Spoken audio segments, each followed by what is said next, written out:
Bonjour, j'espère que vous allez bien. Donc aujourd'hui, on regarde la tablette graphique, le stylet, les pinceaux, puis on regarde aussi en fait les effets de calque. Ça va vous donner plus d'outils pour travailler vos textures, pour travailler vos formes, pour travailler vos volumes.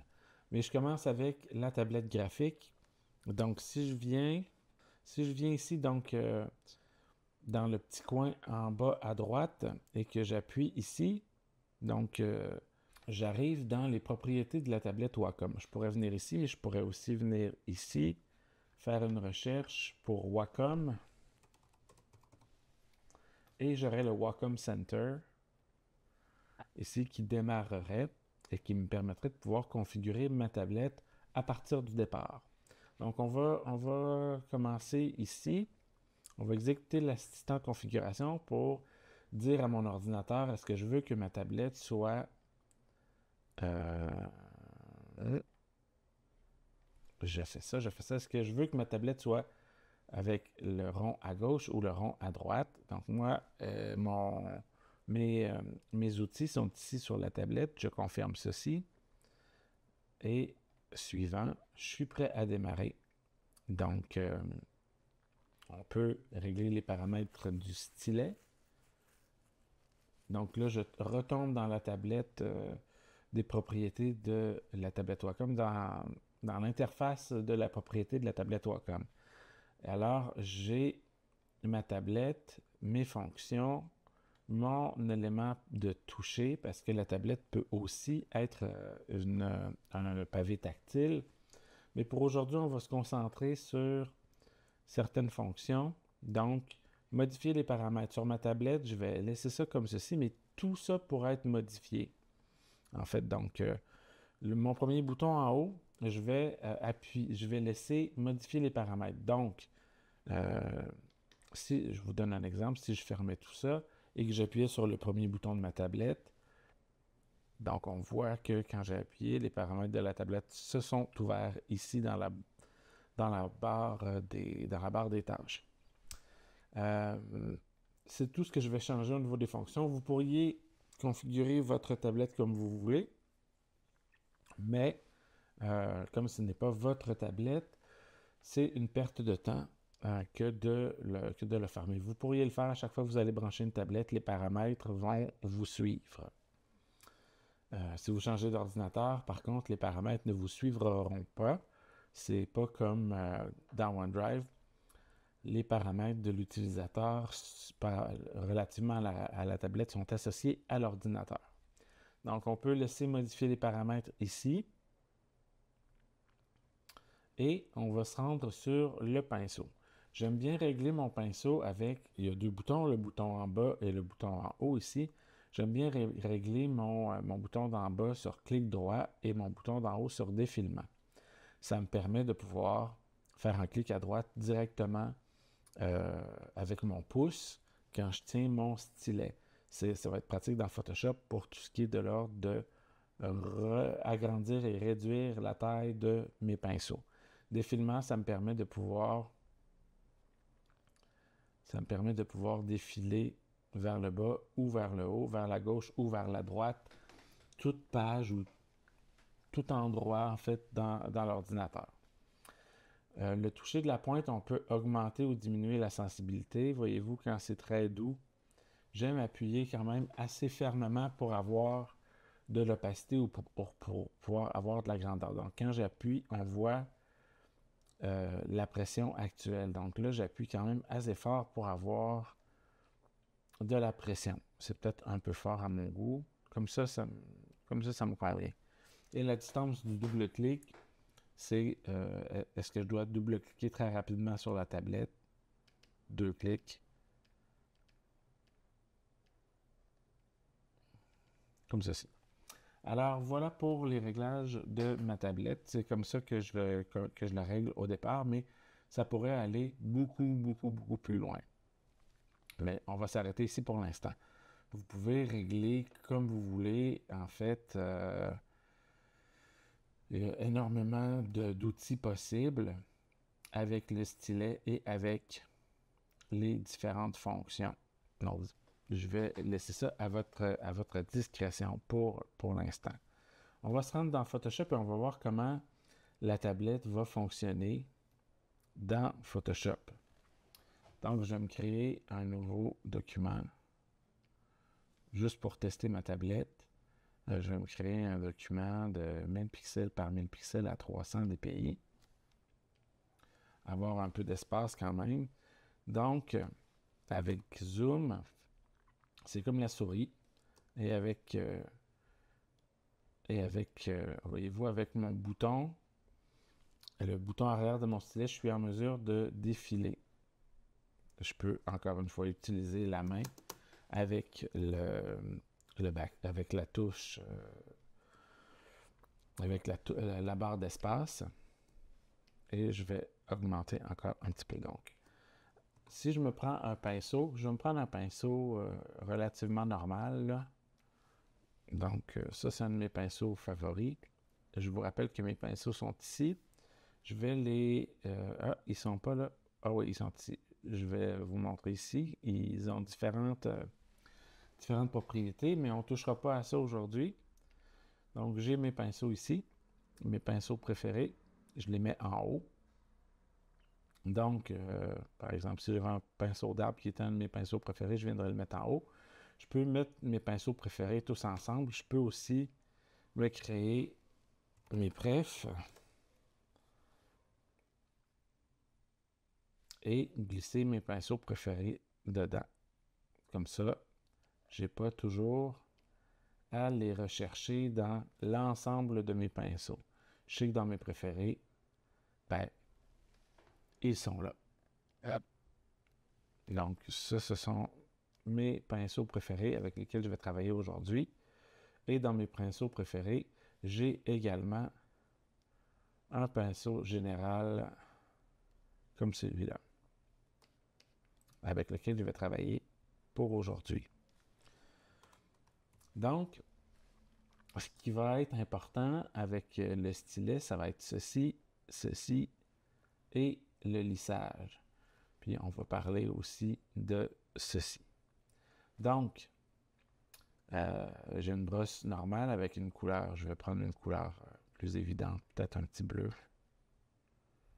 Tiens, je travaille avec un petit bleu comme ça. Voilà. Donc, on voit que je vais mettre mon lissage à 0. On voit que je peux faire toutes sortes de formes avec mon stylet de façon très ordinaire, très normale. Si j'appuie sur ce bouton ici, l'opacité va être relative à la pression que je vais mettre sur mon pinceau. Donc, si j'appuie pas beaucoup, je vais mettre peu d'opacité. Si j'appuie très fort, mon opacité va augmenter jusqu'à 100%. Je reviens en arrière. Si je mets une opacité de 50 et que j'appuie vraiment fort, ben, je vais avoir une opacité de 50 au maximum. À chaque fois que je clique, mon opacité va s'arrêter. Même si je passe plusieurs fois, mon opacité va s'arrêter à 50%. Pour ceci, c'est le flux. C'est comme si on travaillait avec une canette, avec une canne de peinture. Si j'appuie sur Alt et sur clic à droite, je peux, comme avec le zoom, augmenter de gauche à droite la grosseur de l'épaisseur en fait de ma brosse et sa dureté.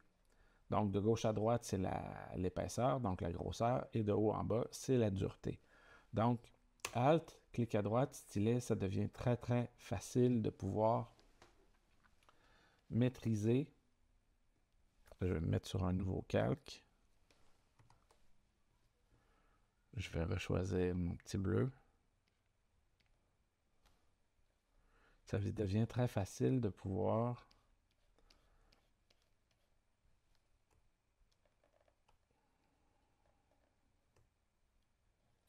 varier, en fait, la taille, l'épaisseur et la dureté de mon pinceau. Donc voilà pour ça. Pour ce qui est du flux, on voit que le flux est à 90. Je vais revenir en arrière un peu. Je vais ouvrir ma palette d'historique. Donc, je reviens ici, mais je vais me faire un nouveau calque. Vous voyez, dans l'historique, quand je reviens en arrière et que je fais une nouvelle action, ça efface toutes les actions qui ont été faites par la suite. Donc, je suis sur mon nouveau calque. Je voulais en venir au flux. Le flux, c'est comme travailler avec une bonbonne de peinture.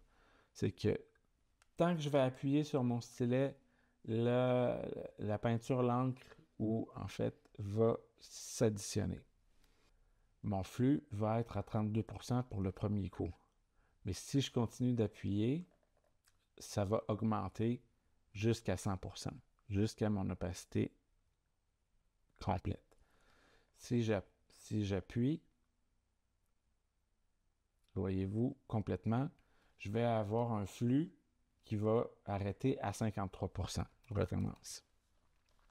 Mon flux, si je clique sur la tablette et je me déplace, ça va être un flux de 32%. Si je clique et que je reste appuyé, ça va donner une opacité maximale de l'opacité qui est ici. Donc, pour ma part, je ne me sers pas vraiment de ça, mais quelqu'un qui voudrait travailler des dégradés de façon très, très précise, ben, peut travailler avec le flux et, euh, et avoir quand même un beau contrôle sur le plan du débit de couleur sur le canevas. Donc, je résume. L'opacité, ben, l'opacité, ça va être l'opacité maximale de ce que je vais faire avec un clic. Et le flux, ça va être le débit d'encre maximal que je vais faire avec un clic. Mais si je reste appuyé longtemps, mon flux va continuer de lancer le débit jusqu'à l'opacité qui est réglée ici. Pour ma part, je ne travaille pas beaucoup avec le flux. Je vais avoir tendance à laisser un flux à 100%, mais je vais travailler avec peu de pression, euh, et revenir graduellement pour me créer les effets que je veux faire.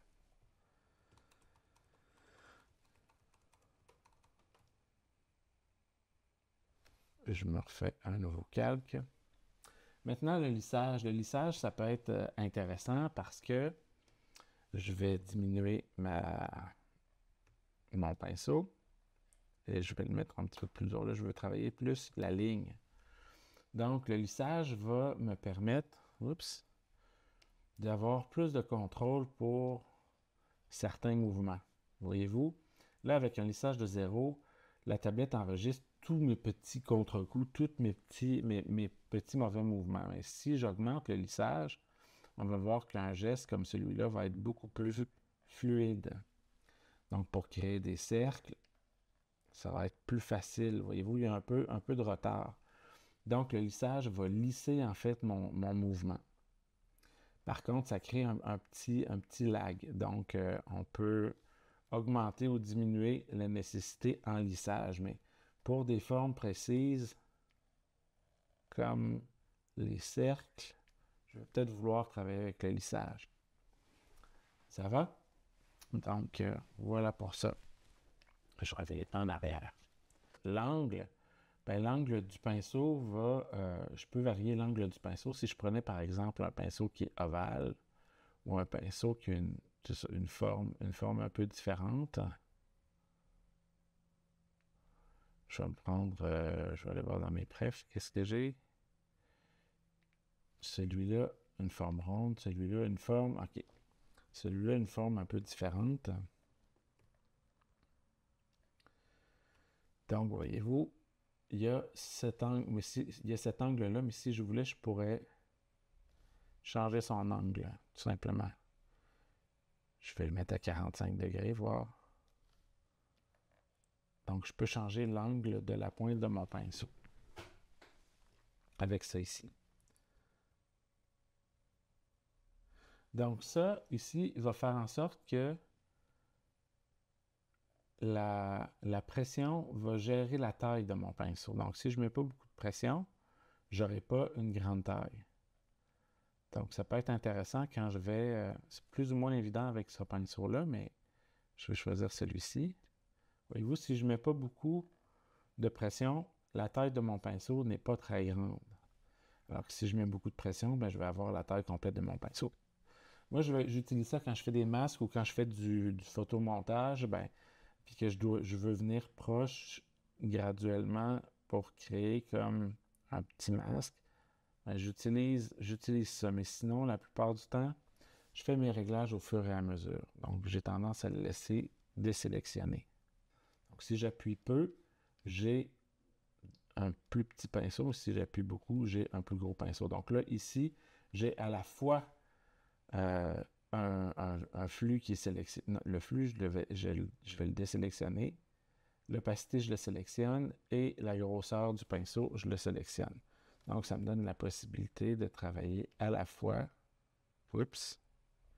Ça me donne la possibilité de travailler à la fois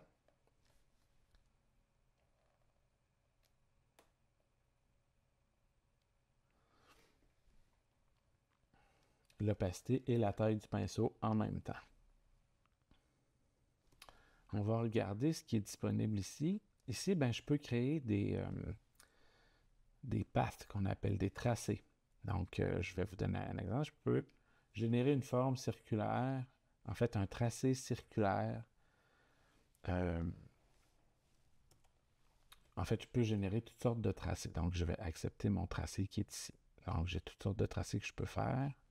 Et je peux appliquer des textures de pinceau sur mon tracé. Donc, je vais vous donner l'exemple du cercle qui est ici. Donc, j'ai ma palette des calques, des couches et j'ai ma palette des tracés. Si je sélectionne ma palette des tracés et que je vais me sélectionner un pinceau en particulier, je vais utiliser le lapis Pugno, qui est celui-là, avec cette grandeur-là, cette épaisseur-là, pas trop grand. Hein. Ça, je voudrais créer un tracé à peu près de cette épaisseur-là. On va se dire une vingtaine de pixels. Ici, je vais pouvoir transformer mon tracé en coup de pinceau. En fait, donc, c'est très pratique.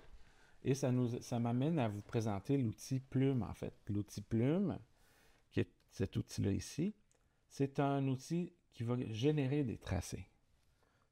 Donc, si je reviens sur mon calque, je vais créer un nouveau calque et je vais masquer celui-ci. Oh, mon tracé est encore là. Donc, je vais appuyer sur la touche Escape, donc échapper en haut à gauche complètement de votre écran pour sortir, pour désengager mon tracé. Voyez-vous, il est là. Escape, je désengage mon tracé. L'outil Plume est un outil où je vais créer un point, un autre point. Si je tire, je peux créer des courbes. Et avec Alt, je peux prendre les poignées ici et changer mes courbes. Donc, ça devient un outil de dessin de tracé qui est intéressant. Je vais créer une forme comme celle-ci, par exemple. Donc, quand j'ai besoin de tracer de façon extrêmement précise, je peux utiliser, et je vais fermer mon tracé en cliquant sur le dernier point. Donc, j'ai mon tracé. Il est ici, il est sélectionné, ce tracé de travail-là. Je pourrais remplir la forme au complet, comme ceci, avec ce bouton-là. CTRL-Z, je reviens en arrière, où je pourrais également, des fois ça fonctionne plus ou moins bien. Je vais prendre ma souris. Mais pour faire ça, je dois être retourné. C'est pour ça que ça ne fonctionne pas. Pour faire ça, je dois être retourné en mode pinceau. Et j'ai mon tracé qui est transformé en mode de pinceau. Je vais vérifier, voir, je ne suis pas sûr de ce que j'avance, mais si je changeais de pinceau, par exemple, d'épaisseur et tout ça, est-ce que je pourrais réutiliser le même tracé pour... Ouais. Donc, je peux réutiliser le même tracé pour faire chacun des changements que je veux réaliser. Donc là, je suis encore en mode pinceau ici, vous voyez. Et voilà. Donc, ça peut être très intéressant, très pratique pour l'utiliser. Et même chose pour les calques, si je veux me défaire d'un tracé, ben, je peux tout simplement les mettre à la corbeille. Comme ceci. Donc, l'outil plume peut devenir intéressant. Là, je vais travailler plutôt à la souris. Avec l'outil plume, j'ai tendance à travailler plutôt à la souris. Si je veux créer des traces beaucoup plus précises à la plume et les transformer par la suite, la plume, je crée des points, puis je fais mes formes de cette façon-là. Avec Alt, je vais déplacer en fait ma poignée vers l'endroit où je veux créer ma courbe et je vais les replacer comme ceci. J'appuie sur Alt, je déplace un peu, je viens ici et je termine ma courbe comme ceci. Je reviens en mode pinceau et sur un nouveau calque, je vais venir dans mon tracé. Mon tracé est sélectionné, ben, je vais appuyer sur ceci pour créer la trace. Comme ceci. Je continue, je reviens avec ma plume. Je vais me créer, si je veux continuer, je vais me créer un nouveau, tracer comme un nouveau calque si vous voulez, et je vais faire mon petit chemin. J'essaie de faire le moins de points possible et d'utiliser le plus possible mes poignées de Bézier. On appelle ça comme ça. Ici, je reviens en mode pinceau et je fais ma trace. Donc, je vais vous montrer la courbe de courbure, la plume de courbure. Donc, par exemple, je vais venir ici et je vais utiliser la plume de courbure. Ben, la plume de courbure évalue automatiquement la courbe en fonction de points, de plusieurs points. Donc, je ne sais pas si... non, ça, c'est trop loin. Donc, je vais créer différents points, comme ceci, afin de générer mon cercle. Donc, c'est beaucoup plus facile de créer un tracé avec la plume de courbure. Ensuite de ça, je vais venir sur un calque et je vais me créer une forme. Donc, je reviens en mode pinceau, je reviens dans les tracés finalement et je me remplis ma forme. Voilà. Et avec Escape, effacement, je reviens dans mes plumes et avec effacement, j'efface, pas j'efface, mais je désengage mon tracé de travail. J'aimerais qu'on regarde un petit peu une des fonctions de calque qui est très intéressante afin de transformer des formes en aplat, de leur donner de la texture, du relief, du mouvement, de la lumière. C'est, si je double-clique dans le calque ici, c'est les styles de calque qu'on appelle. Donc, il y a toutes sortes d'options que je peux sélectionner. Donc, biseautage, estampage, contour, ombre interne, lueur interne. Ça s'explique quand même de soi. Il s'agit d'explorer avec les différentes options pour voir ce que ça crée au départ. Donc, on peut essayer un biseau externe, changer la profondeur, la taille, bref. Il y en a qui sont quand même assez intéressants pour créer des ombres, des textures, des lumières. Donc, si je peux... Donc, il s'agit vraiment d'explorer.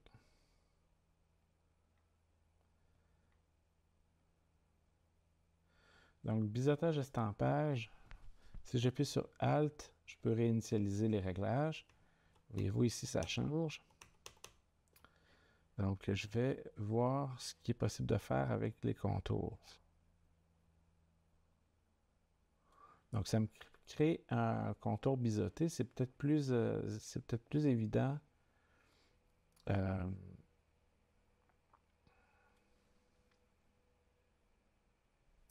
C'est peut-être plus évident sur une forme au carré.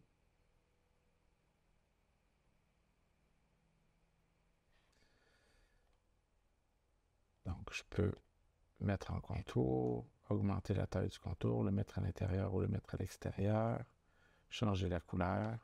Donc, je vais aller voir si je mets un petit contour plus pâle.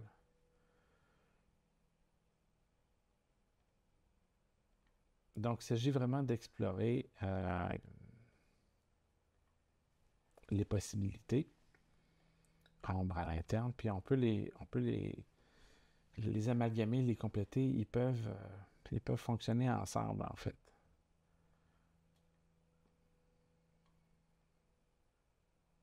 Donc, si je veux créer une sphère, puis que j'aimerais que ça soit plus pâle à l'extérieur.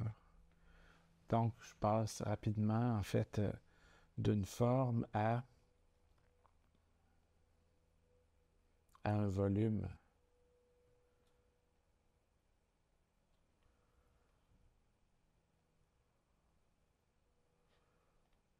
Même chose, lueur interne. Qu'est-ce que je peux créer? Est-ce que je voudrais avoir une lueur à l'interne en superposition ou en dégradé?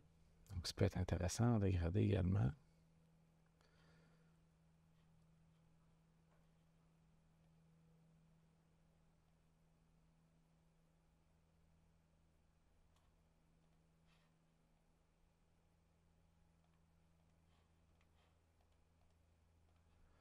Il s'agit vraiment d'explorer. Satin, je ne sais même pas ce que ça fait. En fait, je l'utilise vraiment pas souvent. Donc, ça crée des formes plus ou moins dures. J'utilise énormément l'ombre portée. Puis, l'incrustation de motifs peut être très intéressant.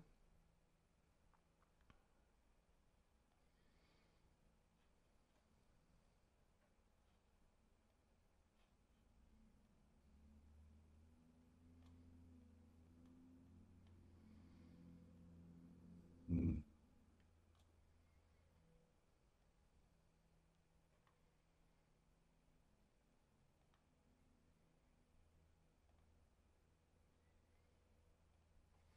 Donc, je vous invite à les explorer, un peu comme je fais ici. Donc, on peut se créer des motifs facilement dans Photoshop. Je vais vous le montrer. J'ai créé ce motif-là très facilement. Puis, euh,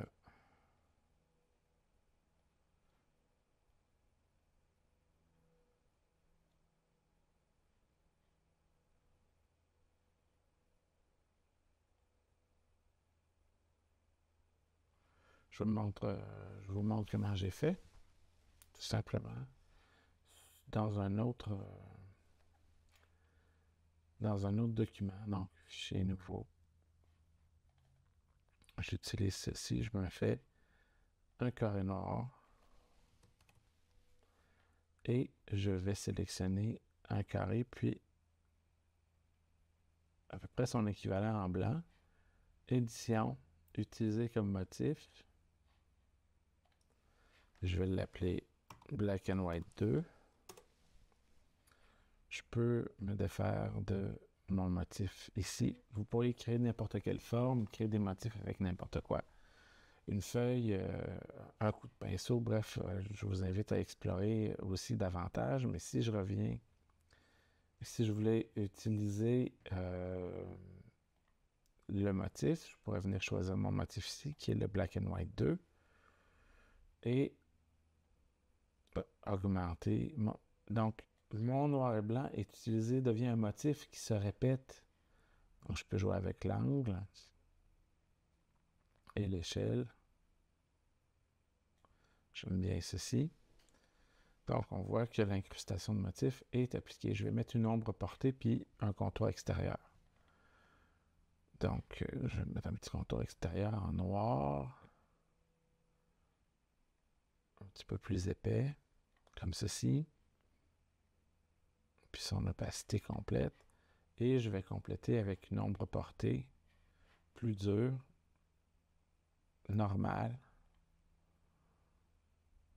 à pleine opacité, que je vais coller un peu plus.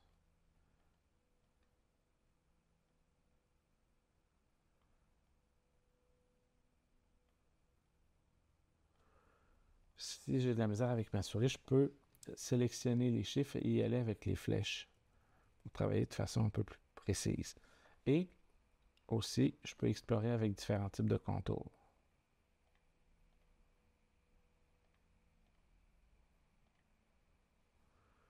Ça donne différentes choses.